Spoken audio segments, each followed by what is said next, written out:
కాకినాడ నగరంలో శ్రీనగర్లో chemist and druggist పక్కన ఉన్నటువంటి DKVS పేరు మీద నడుస్తున్న జూనియర్ కాలేజీకి పర్మిషన్ లేదు. పర్మిషన్ లేకుండా ఈ కాలేజీ నడుస్తూ ఉంది. ఈ కాలేజీ మీద గతంలో ఇప్పటికే 3 సార్లు ఉన్నతాధికారులకి, DVO గారికి, అదేవిధంగా జాయింట్ కలెక్టర్ గారికి ముగ్గురికి కూడా ప్రజా సమస్యల పరిష్కార వేదికలో ఈ సమస్యని వివరించడం జరిగింది, చెప్పడం జరిగింది. కానీ అధికారులు పట్టించుకోవడం లేదు. విద్యార్థులు గాలి వదిలేశారు. ఈరోజు KVS పేరు మీద ఒకసారి పర్మిషన్, DKVS పేరు మీద మరొకసారి పర్మిషన్ ఈ కాలేజీ వ్యవహరిస్తోంది.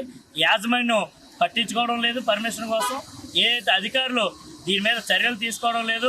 3 సార్లు ఇప్పటికే కాలేజీ ప్రారంభమయ్యి 5 నెలలు అయినా పట్టించుకోవడం లేదు. వెంటనే ఈ కాలేజీ సంబంధించిన పర్మిషన్లు ఏవైతే వాటిని సమగ్రంగా విచారణ చేయాలి. పర్మిషన్ లేని పక్షంలో వెంటనే మూసివేయాలి. దీని మీద నిర్లక్ష్యంగా వ్యవహరిస్తున్నటువంటి DVO గారిని, కాకినాడ జిల్లా DVO గారిని వెంటనే సస్పెండ్ చేయాలి. అధికారులు నిమ్మక నీరెత్తుగా వ్యవహరిస్తూ ఉన్నారు. వీళ్ళందరి మీద చర్యలు తీసుకోవాలని భారత విద్యార్థి ఫెడరేషన్ SFIగా మేము డిమాండ్ చేస్తాం. తెలుగులో ఫాస్టెస్ట్ న్యూస్ ఇప్పుడు కొత్త అవతారంలో 5 సెకండ్లోనే పూర్తి వార్తా సమాచారం మీ చేతిలో.